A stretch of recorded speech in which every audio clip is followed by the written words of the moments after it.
Okay, I think this looks neat. Wow. Thank you. Oh yeah, because I'm with me. What did you do? What to start with, man? Man. Ladies, when they try you. I know. They try. And all these things when I do so long. Now because of us. Of course now. Nítorí àwọn ọkùnrin wa la fi ń ṣe nǹkan báyìí.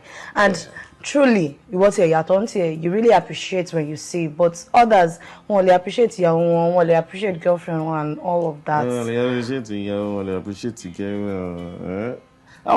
See, me, I need accolades, you understand? Because èmi mọ̀, in fact, tí o bá ṣe bá pé orí ọkùnrin mi gan pé, you go see person wey set up gbogbo eyín ẹ̀ báyìí, tó bá ti rẹ́rìn báyìí, sparkles ni, clean skin, you know. Ọmọ ṣe ròmúròmù, he carry front, he carry back, it's ọ̀ya, tọ́lá máa parí, tọ́lá máa parí náà, tọ́lá máa.